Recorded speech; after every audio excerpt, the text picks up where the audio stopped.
What's up, everybody? Peter X Disco Coffee here, and welcome to another episode of Classic Songs. Today we're doing Fight the Power by Public Enemy. Man, talking about a hip hop classic. This is it. So, found out some new stuff about this song I didn't know.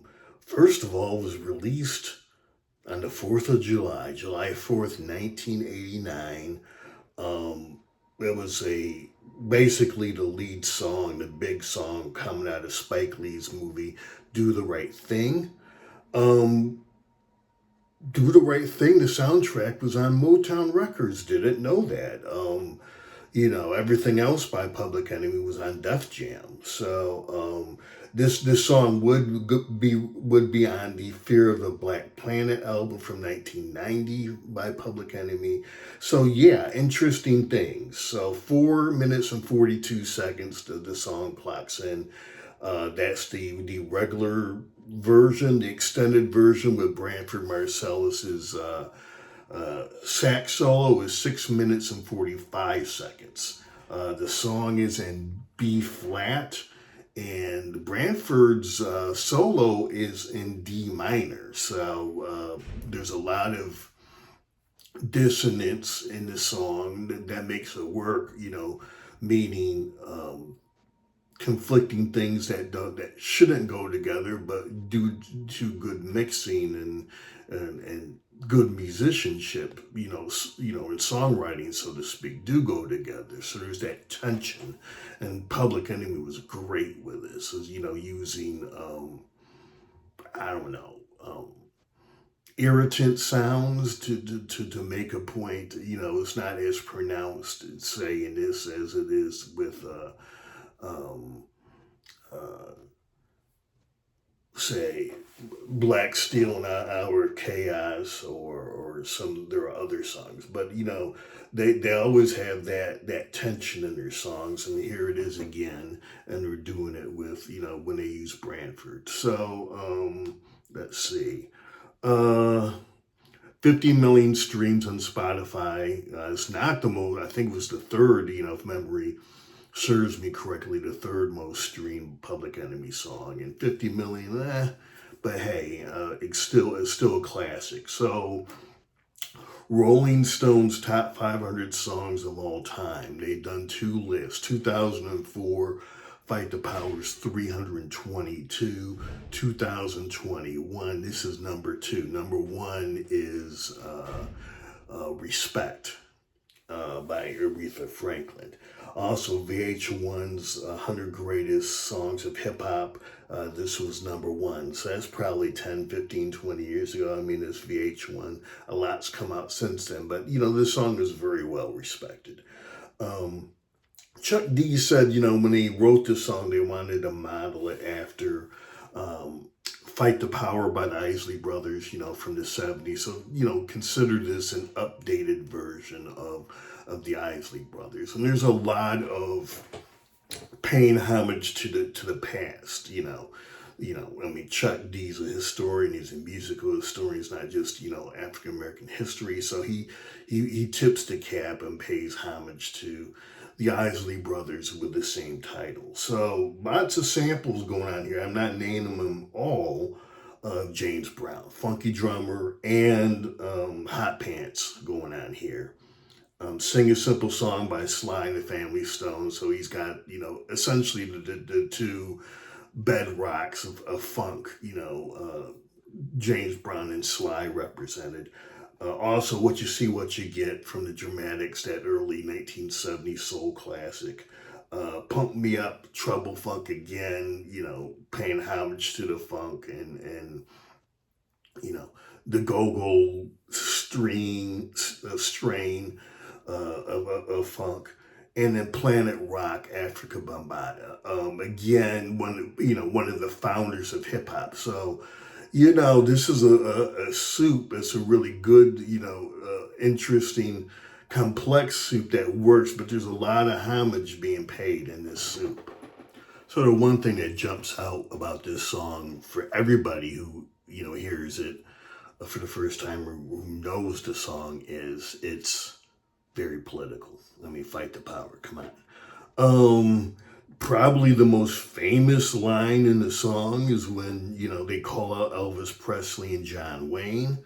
So here are the lyrics. Elvis was a hero to most, but he never meant shit to me, you see. Straight up racist and sucker was simple and plain. Motherfucking man, John Wayne. Because I'm black and I'm proud, I'm ready and hyped. Plus I'm amped. Most of my heroes don't appear in those stamps. Sample, look back, you look and find nothing but rednecks for 400 years if you check. So yeah, they call out, Elvis, later. I mean, Chuck D, does acknowledge, I mean, he's calling out the symbol of Elvis more so later. He says not Elvis personally, because Elvis, never hid the fact that he, grew up and loved black music and respected black musicians and employed black musicians. His big beef is that Elvis is the king of rock, and they don't even acknowledge, where Elvis got, his mojo from, so to speak. So yeah, I mean, it's complicated, but it's kind of stuck. I mean, that's one of the reasons in the Elvis movie where they spend a lot of time, trying to, for lack of a better term, correct, the perceptions of Elvis and race. But, Elvis was very close, as I said, in the Elvis, the movie, and Brandon, he was very close with Jackie Wilson and B.B. King. And B.B. King spoke to the, in his own biography, and saying, hey, Elvis, was a friend. He respected, black music and yada, yada, yada. So yeah, that's in there. John Wayne's a little different. I mean, if John Wayne did a Playboy interview in 1971. He doesn't Google it. I mean, it doesn't sit well. Here in 2024. I mean, um, he essentially admits, yeah, we came, here and stole the land from Native Americans, but we didn't have a choice. And, hey, and he said, I don't have anything against black folks, but, I'm not willing to hand over power to them until they're more educated and better equipped to lead. I mean, it's pretty, there's no, there's, John Wayne was definitely a relic of the past, and his comments don't translate well going forward. They don't translate well, in 2024, and they probably never will translate very well. He talks about hiring,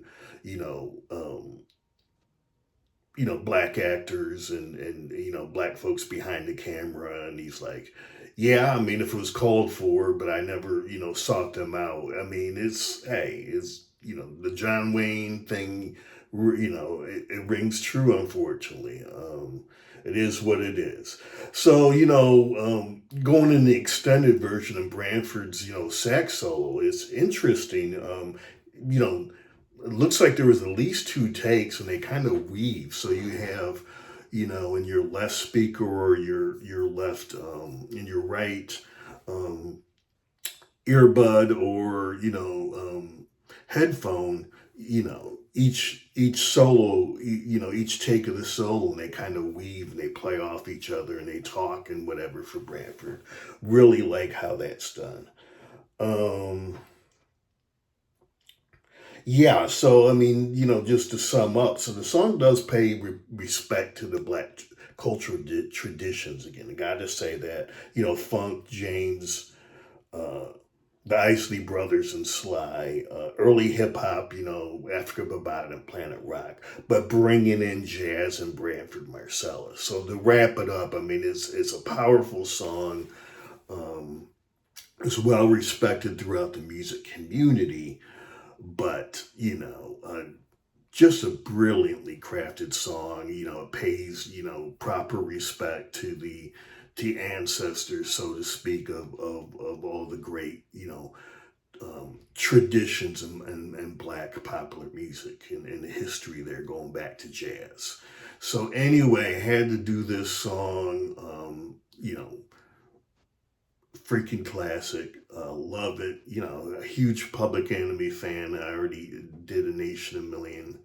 It takes a nation of million to hold us back in classic albums. So I had to do this one. Yeah, so let me hit the close, hit the like button, subscribe to the channel. Hey, let people know you like an episode, share it, through text or whatever, or email it to somebody, get the word out for me. I'd appreciate it. Got 5 albums of my own on all the streaming services, and also here in YouTube. I record under the name Exodus, Xodus. My first album is called Book One. I also write science fiction and fantasy, and I have 2 novels and a novella on Amazon, and I write under the name Peter Exodus Okafor. So thank you again for coming through, and I will see you next episode.